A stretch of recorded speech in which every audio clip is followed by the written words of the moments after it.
Hey, you're listening to Blindsight. Let's go. Mental health isn't something to take lightly. It's time to fight. It's time to thrive. Let's do this. Hi there. Welcome to Blindsight. This is your host, Bill Lundgren. And before I introduce our guest, I have to make a couple of announcements just to get everything set up here. Number one, we want to let you know in June, there will be a sports program podcast talking about athletics and blind athletes. And that's going to be very exciting. And it's called Game Changer. So look for that in June. And second of all, during the month of May, and this is our first in the series, we'll be talking about mental health issues in relation to women, which will be just great. But we want to let you know if you have any questions or any suggestions for people or for programs on this program, Blindsight. Don't hesitate to contact us either by phone, which is 720-712-8856, or feedback at aftersight.org. So remember those, and I'll try to repeat them at the end of the program. But anyway, in light of our month-long discussion of mental health issues in relation to women, I am very delighted to welcome to this program Nancy Solari, who has agreed to join us and talk about relationships and issues pertinent to the month-long discussion. Nancy, welcome to Blindsight. Thank you for having me. Happy to be here. Great. Well, I'll get right into it because this is a really important subject, but I wanted to ask just a little bit, if you could tell us a little bit about yourself, to introduce yourself to our listeners. Absolutely. Well, first of all, greetings from Huntington Beach in California. That's where I'm at. But I have what's called retinitis pigmentosa, and was actually diagnosed back when I was 16. And I have two sisters that have it as well. I'm the youngest of the three, but we all have the same condition and have seen our vision go, pretty severely bye-bye over the years. And I am, proud mom of two fur babies, my guide dog Frost and my little Chihuahua Charlie. And so, I think life is kind of twisty, right? Whether it's a heartbreak of a love heartbreak or eyesight loss or whatever it is, but I think you just power through. Well, great. I will tell you that I also have RP. And my younger sister also had it, so I know from whence you come, but I didn't find out about it until much later than you. But what we want to get into is talking about, you're going to be on Penn Street's program, and you're going to be talking more about your history. But if you could give us just a very quick thumbnail about what life has been like for you to this point.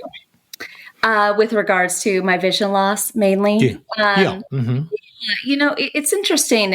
When we got the diagnosis, and again, I was 16, just got my license, the ophthalmologist at the time said that we would all be blind by 40. And, well, I don't want anyone quizzing me on those, big E, small e letters anymore. So I can't see them. I can still see light and dark, but as you know, RP takes away night blindness, color blindness, depth perception loss, you name it. So the journey for me over the years from 16 till now has been that subtle loss. It's almost like it took a jump every 2 years. And you start to see lines on the road disappear. So I gave up driving. You start to see font on paper disappear, and so everything to me is just white paper at this point. And or losing the ability to see a computer screen. And then I learned Zoom text, and then I graduated to JAWS, and you just kind of use different technology with the vision loss occurring. I mean, I remember when I used to use CCTVs, but now I can't see those either. So really everything in my world is audio. And, then I think probably the hardest one is when you start to see faces disappear, and really had to wrap my head around that one, because it was hard to, of course, meeting that person across the room if you can't see them, or just being amongst friends and not having that same ability to make that connection, eye to eye. But then again, there's freedom in that too. I guess I don't see homeless. I don't see race. I don't see, I meet people based upon their aura, their personality, their hug. Well, I think that's one of the hardest things, at least for me, and I may be speaking for quite a few people in the audience, as you are. How do we cope with meeting people? Get a sense of what they're like, who they are, and so forth, if you have very little vision. Yeah, that is, I think that's really important. I think it really comes down to trusting, to be honest. I don't know. One of my siblings, she didn't want to use a white cane or have a guide dog, because she was kind of stuck in the place of, then someone could rob me, or, they know I can't see. And I guess it's easier for me when people know I can't see, but I really had to find my own languaging, because for a while I would say, "Hi, I'm Nancy. I don't see very well." But what does that mean? Does that mean I don't have my contacts in? It really means I really can't see your face, right? So then I had to start really being honest with telling people, okay, hi, I'm Nancy. I can't see your face. So if you see me first, make sure you say my name, right? You really have to frame it up and let people know kind of what it's reality. Mm-hmm. And how do people treat you as a woman with blindness? Yeah, that is a great question. I think it depends in what dynamics. So most people are, I guess, a little bit confused sometimes, or this is what people who watch me interact with others say, because I'm pretty good at, even though I can't see their face, I'm pretty good at hitting the eye line. But, there are times where I might look over at someone, and I guess sometimes I'm looking a little bit above, like at their forehead. And so I'm trying to kind of be mindful, and in my mind really hit that spot where I think I'm at their eye line. And I think for the most part, people are loving.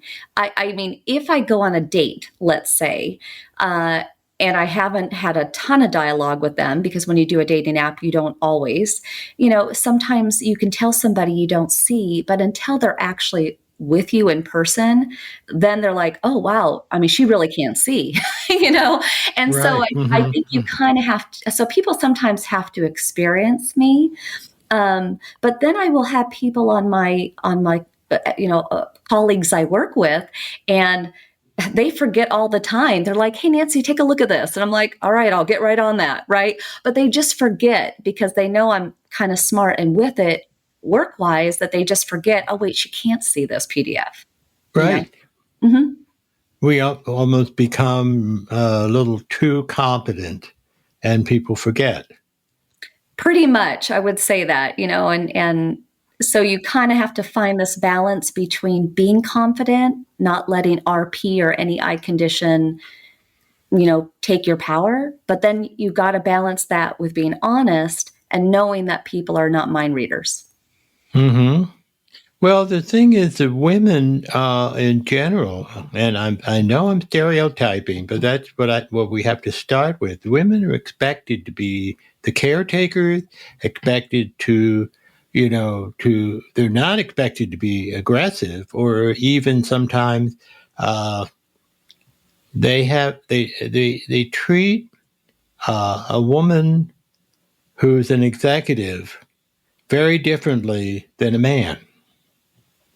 And in terms of relationships, women, quote unquote, are supposed to wait for the a person of the opposite sex to make the move, so to speak. And that's got to make you feel pretty vulnerable. I think I would say yes to that, but I think in some ways, I guess if I'm just talking about, let's say, dating, I actually control more elements than I let the guy control. Meaning that, I will actually show up to our date early. I will actually get there early. I will actually have met the host. I will meet the server. They already know I can't see. I'll pick the table that has the best lighting, or what I think maybe has a four top where we can sit side by side. Like, when I'm first meeting somebody, I kind of go with the elements that are best for me. And then from there, once we're on our second date, third date, and they've met me, they know I can't see, then sky's the limit. Then I'll take every surprise in the book.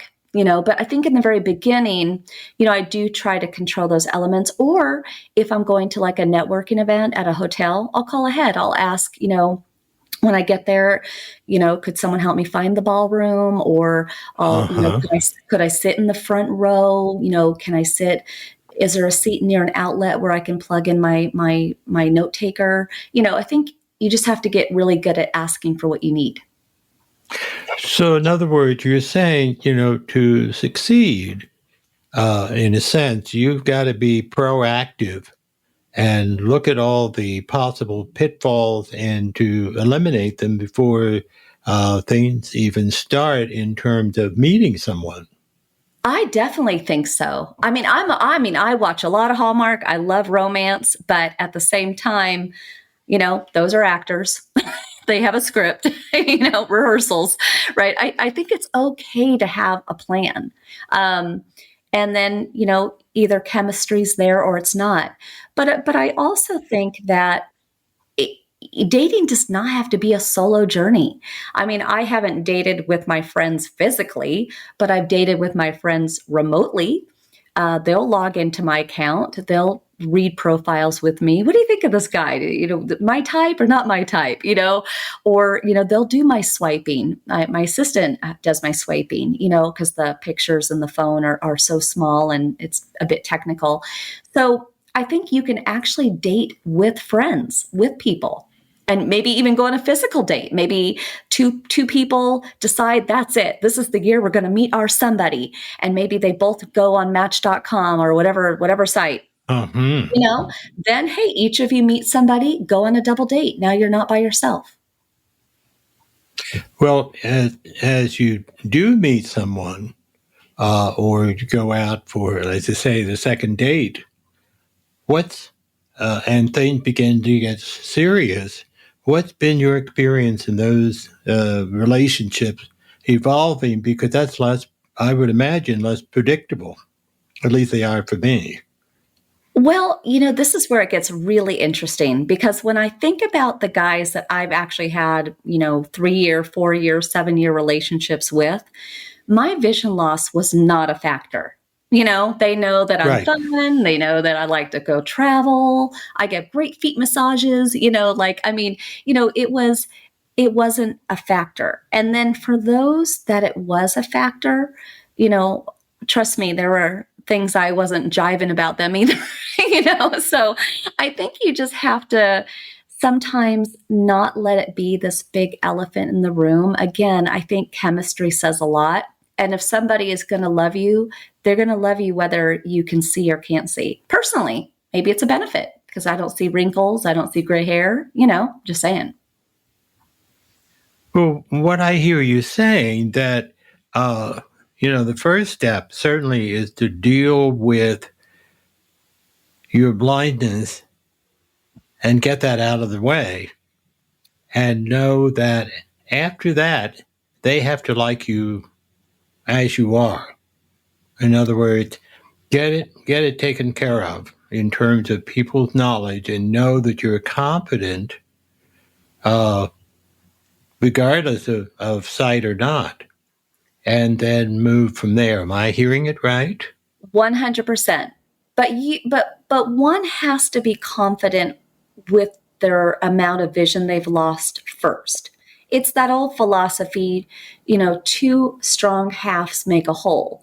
So it's the same philosophy here. If you're still finding yourself and you're uncertain, it's hard for the other person to make you whole. You have to find your own narrative, your own confidence, your own swagger first. But everybody really has something, I feel, I've had so many different conversations. I mean, men who are bald, men who are short, women who are overweight, somebody, might feel like they have a label on them, oh, you're going to know I'm divorced, right?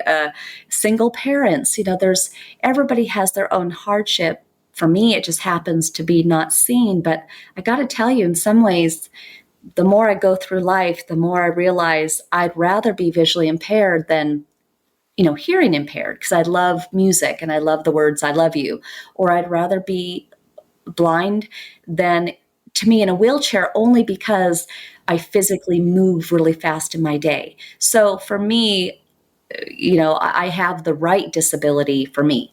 Yeah, I think that is the question about, you know, knowing yourself as a woman with blindness, or knowing yourself as a woman, period, before we even talk about how other people see us or see you. How would you describe that? Well, now this is where it gets interesting, because it has been years since I've even seen my own face. So, when I get ready to go on a date, I'm thinking, I wonder what I look like. How's my hair look? How does this dress look? But so if you can't physically see it, which the legally blind, visually impaired community can't, then you got to go with how you feel inside.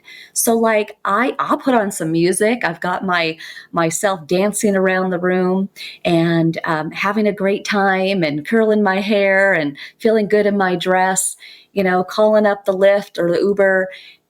And so there's a certain momentum, a certain flavor of, I don't know how this is going to go, but I'm having a good time. Like this getting ready process, I'm having a great time.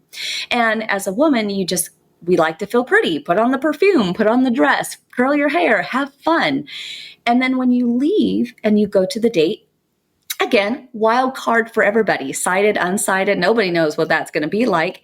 Mm-hmm. And it may be the perfect person. It may be the right person for you, or it may not. And so then you just enjoy experimenting, meeting that new person, a different walk of life than you, but don't feel discouraged, because you still, have to get back on that saddle. You have to take that next date.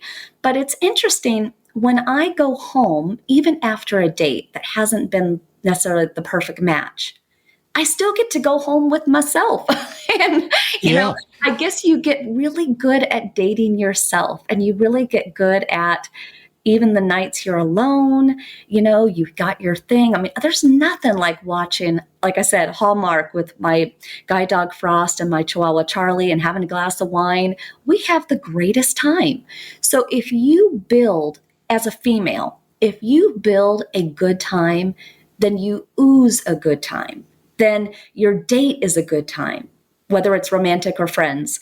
And then you leave there not feeling disempowered. You leave there going, well, I did it. I'm proud of myself. Oh, maybe next time. So what do you think are might be some of the barriers to that might make it difficult for you or anyone to have those good feelings about being a woman, about to have a date and do all the things that you say? Because what you're saying makes a lot of sense. But there's some people who really struggle with just the acceptance of themselves as a woman. Well, I think it starts with obviously there's the inner work, right? So we live in a day now where a podcast just like this, you could listen to this, you could go onto any platform you want and find amazing shows, that will boost your confidence, that will get you in the right headspace. So I think a lot of times you have to absorb inspiration. You have to hear successful romance stories. You have to, allow yourself to be inspired.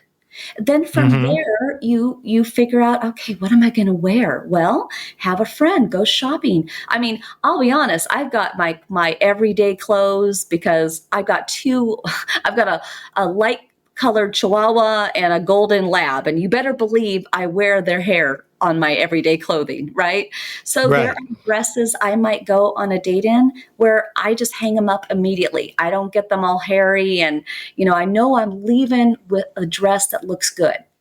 Or you might learn how to put makeup on, and believe it or not, whether you have no vision or some vision, even by just feeling your face, you can put blush on, you can Right. put lipstick on, right? So and again, I think people don't have to date alone. Date with a friend.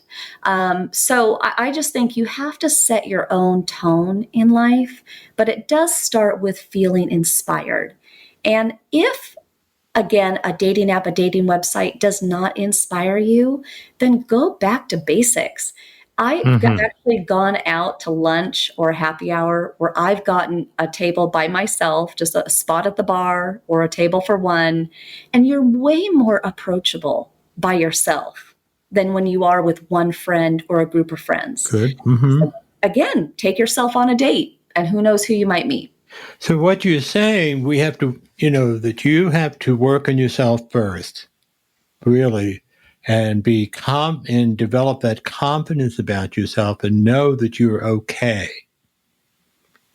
And that's a big, and I kind of agree with you. It's a big chunk of it is because you're the only one that can work on you.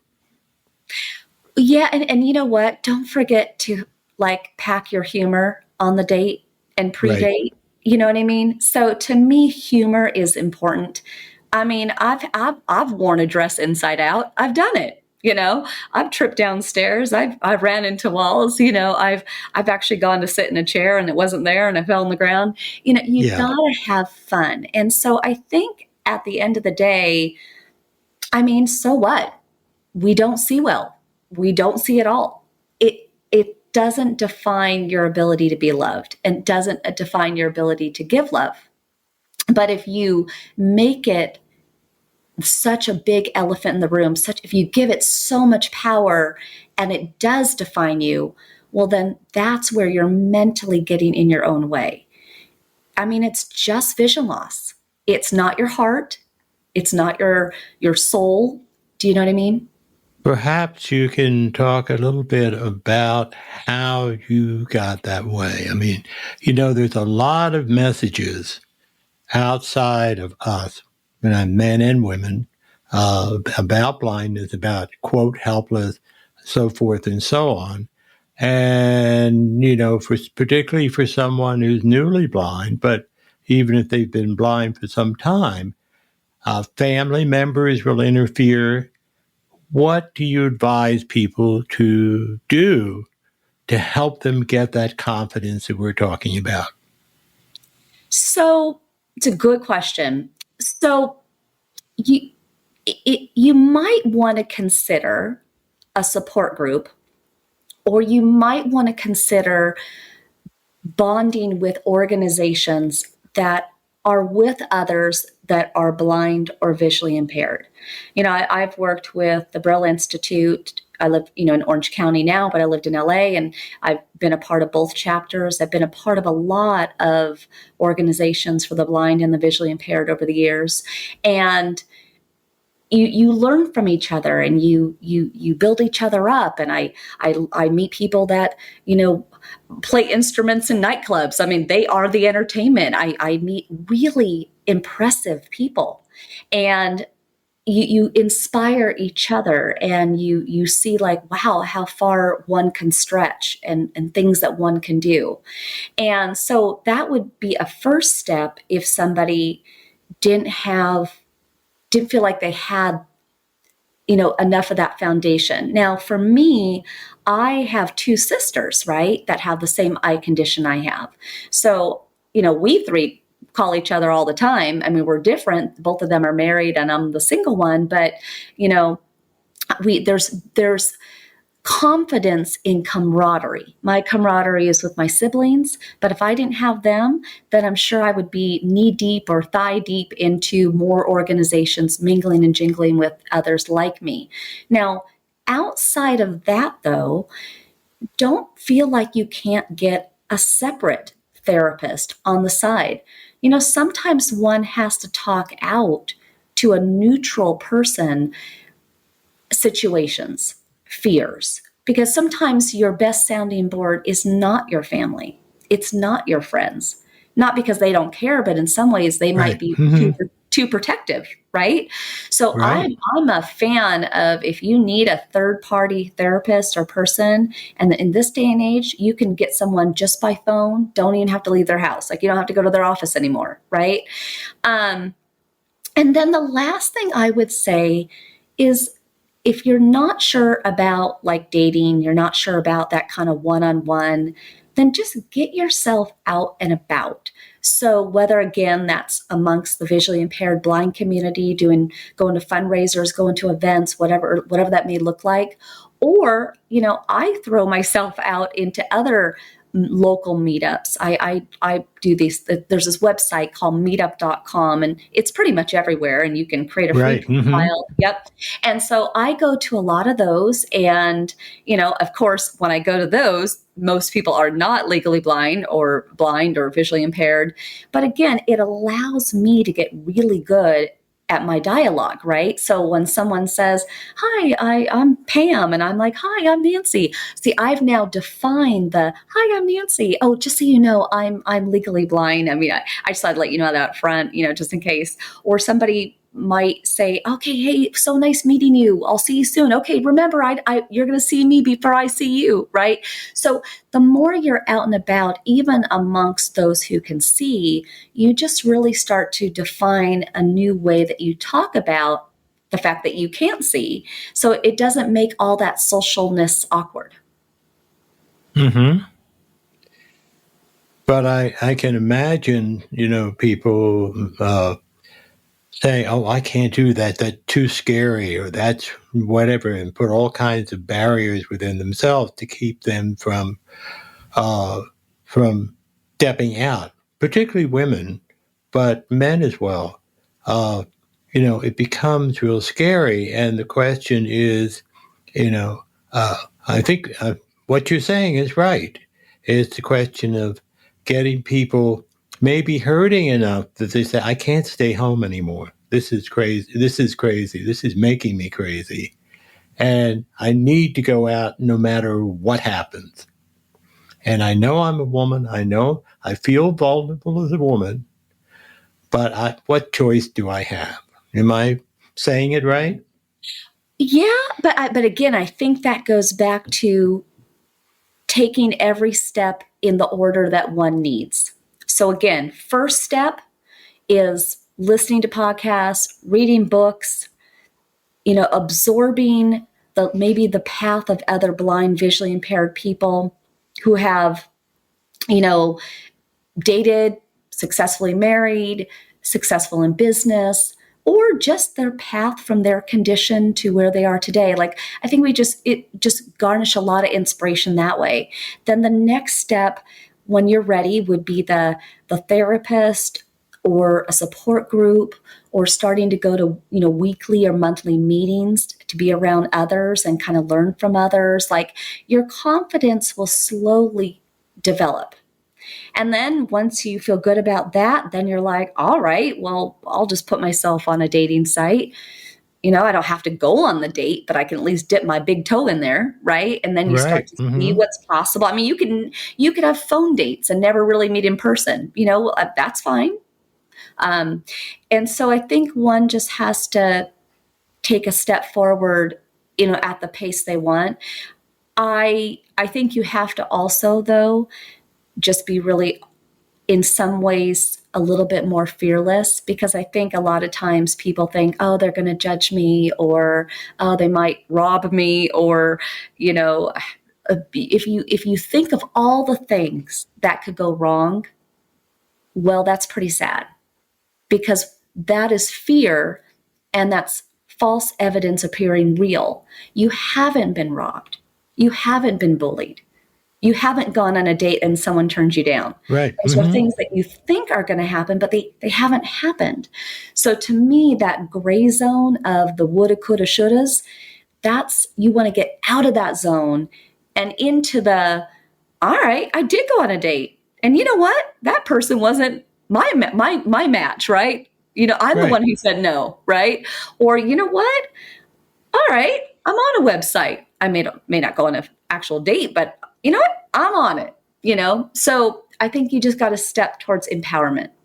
So what you're talking about are the steps in terms of just building your own confidence. And if something doesn't work out, first time, second time, whatever, that's fine. That's the learning experience. See, if people can look at it from a point of view of what I'm hearing from you is learning how to do this thing called dating, this thing called relationships.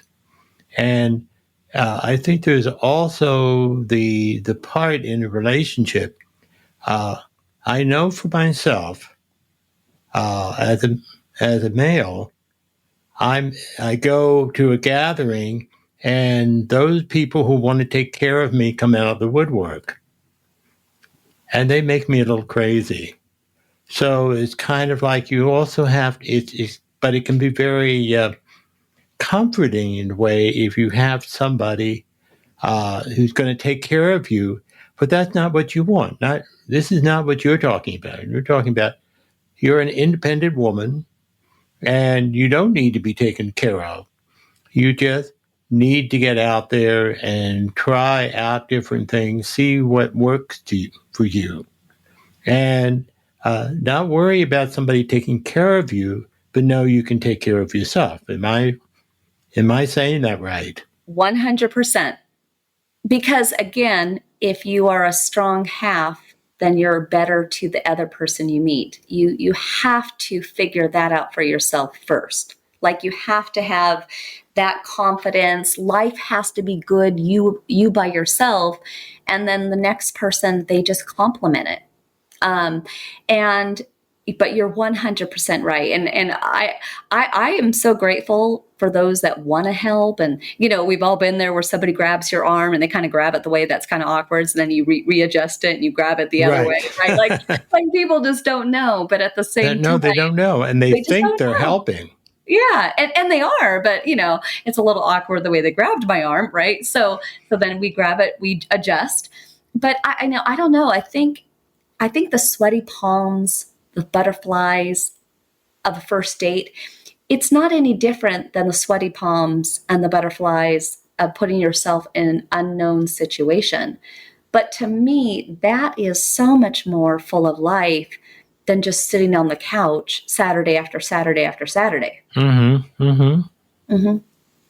And I think that's true regardless of whether somebody is blind or whatever. It's a matter of, we look to other people for our confidence, and that's not the place to look for it. I don't think. Yeah, well, like I said, I think behind every great man is a great woman, and vice versa, right? Behind every great woman is a great man, right? But if love and chemistry was so easy to find, we'd all have it. So when you do find it, cherish it. But also, don't feel like you have to settle.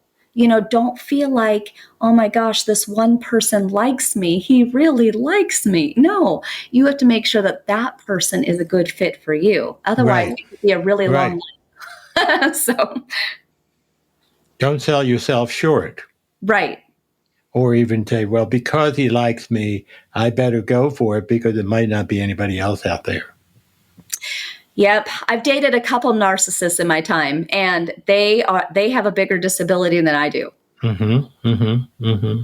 Any last words that you have for our audience?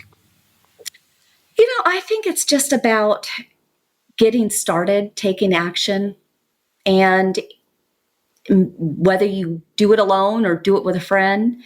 And it's kind of those baby steps that I talked about. It just might be that you need a little nudge. You need that support group. You need that therapist. Just really get yourself strong.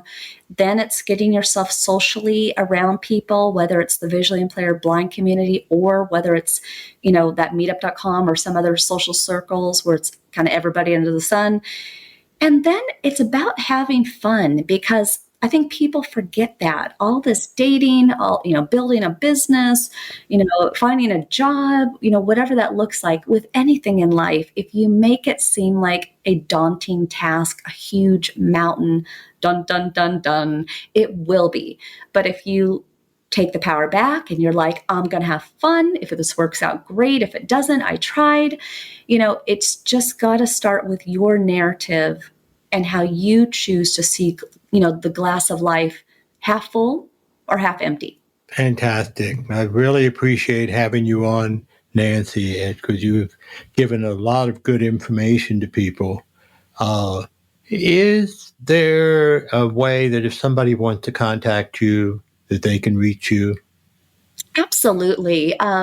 They're welcome to email me at connect@livingfullout.com. And that's connect, normal spelling, and then and then living, LIVING, and then full, FULL, and then out.com. And that's really the best way to reach me. And of course, my company is livingfullout.com, so they can just hear more videos and inspiration that I give. But I don't know, I believe in your listeners. There's the old saying, when the student's ready, the teacher appears. I may be someone's teacher, or again, you may be, Bill, someone's teacher, or they'll find their teacher in a book or a podcast or beyond, but you just have to be willing to listen. Thank you. A lot of good information, and I hope that it will inspire our listeners to take some risk, because that's the way people look at it right now, is risk. But what I hear is small steps building towards the freedom to be who you are and be out there instead of hiding away. That's terrific. Well, thank you so much for having me. It's been great. It has been great. And this is Bill Lundgren signing off for Blind Sight. Again, a reminder, if you want to give feedback, telephone number is 720-712-8856, or feedback at aftersight.org. Thank you for being with us, and listen for the future issues, mental health issues for women over this next month.